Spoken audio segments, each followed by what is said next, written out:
Halo guys, selamat datang di channel Tim Info, di mana channel yang membahas tentang hal yang menarik dan juga bermanfaat. Beberapa hari terakhir di Indonesia terjadi demo besar-besaran nih guys, yang terjadi hampir di seluruh wilayah Indonesia. Demo tersebut terjadi akibat disahkannya Undang-Undang Cipta Kerja oleh DPR. Ternyata bukan kali ini aja loh demo besar terjadi di Indonesia. Nah, untuk itu kami telah merangkum 7 demo besar yang terjadi sepanjang masa kemerdekaan Indonesia. Pertama, demo Tritura. Demo Tritura atau Tri Tuntutan Rakyat adalah demo yang terjadi pada masa Orde Lama, atau lebih tepatnya, demo ini berlangsung pada tanggal 10 sampai 13 Januari 1966. Pada saat itu, Indonesia masih dipimpin oleh I.R. Soekarno nih guys. Demo ini terjadi karena masyarakat menganggap pemerintahan telah gagal menumpas Partai Komunis Indonesia atau PKI. Setelah terjadinya peristiwa G30 SPKI pada beberapa bulan sebelumnya. Dalam demonstrasi ini, para pendemo yang berasal dari golongan mahasiswa yang didukung penuh oleh TNI menyuarakan 3 tuntutan rakyat yang berisi 1. Bubarkan Partai Komunis Indonesia. 2. Perombakan Kabinet Dwi Kora. 3. Menurunkan harga bahan pokok.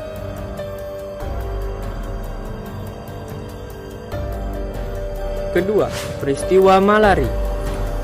Malari atau Malapetaka 15 Januari merupakan peristiwa demonstrasi mahasiswa dan kerusuhan sosial yang terjadi pada tanggal 15 Januari 1974. Peristiwa ini terjadi saat Perdana Menteri Jepang Tanaka Kakue berkunjung ke Indonesia. Saat itu, para mahasiswa berencana menyambut PM Jepang di Bandara Halim Perdana Kusuma dengan demonstrasi. Namun tidak berhasil masuk ke wilayah pangkalan udara karena dijaga ketat. Demonstrasi ini juga diikuti oleh aksi kerusuhan, pembakaran, dan penjarahan yang berakhir dengan pemberhentian beberapa pejabat pemerintahan kala itu. Demo ini terjadi karena para masyarakat menilai kebijakan ekonomi Presiden Soeharto terlalu memihak kepada investasi asing.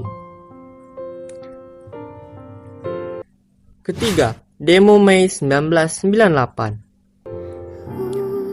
Kerusuhan Mei 1998 mungkin adalah kerusuhan dan demonstrasi terbesar dan paling kelam nih guys.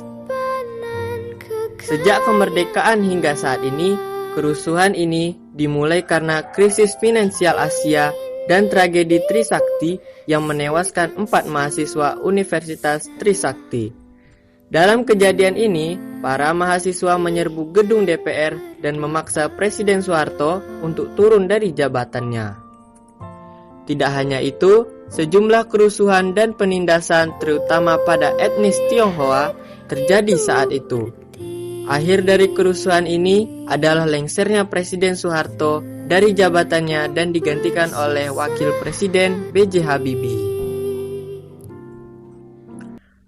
Keempat, demo kenaikan BBM 2012. Demo pada masa pemerintahan Presiden SBY ini terjadi karena masyarakat memprotes pemerintahan yang berencana menaikkan harga bahan bakar minyak bersubsidi jenis premium dan solar sebesar Rp500 per liter.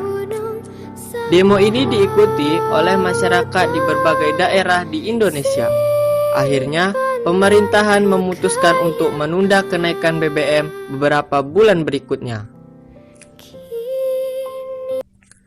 Kelima, demo 4 November dan aksi 212. Demo 4 November 2016 ini terjadi karena masyarakat terutama umat Islam di Indonesia memprotes pidato Gubernur DKI Jakarta Basuki Cahayapurnama atau Ahok yang dianggap menghina agama Islam. Aksi yang diikuti oleh sekitar 50.000 sampai 200.000 orang ini awalnya berlangsung dengan damai. Namun, pada malam hari terjadi kerusuhan. Aksi kedua kemudian kembali digelar tanggal 2 Desember 2016 yang dihadiri oleh Presiden Jokowi dan Kapolri Jenderal Tito Karnavian. Bedanya, demo kedua ini berlangsung lebih damai dari sebelumnya. Basuki Cahayapurnama atau Ahok akhirnya dijatuhi hukuman 1 tahun 8 bulan penjara dan bebas pada 24 Januari 2019. Keenam, demo RUU KUHP dan UU KPK. Pada bulan September 2019, terjadi demo di berbagai daerah yang melibatkan mahasiswa dan sejumlah masyarakat. Demo ini bertujuan untuk menolak RUU KUHP yang berisi pasal-pasal kontroversial dan UU KPK hasil revisi. Ketujuh, demo tolak Omnibus Law dan RUU Cipta Kerja. Demo yang terjadi bulan Oktober 2020 ini terjadi karena mahasiswa dan kaum buruh memprotes disahkannya RUU Cipta Kerja oleh DPR pada rapat paripurna tanggal 5 Oktober 2020.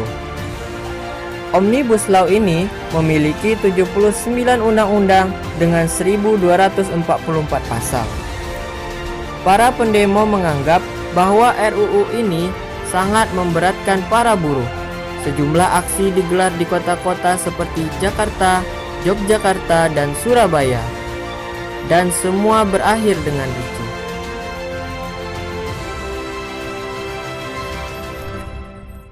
Oke guys, sekian informasi yang dapat kami sampaikan.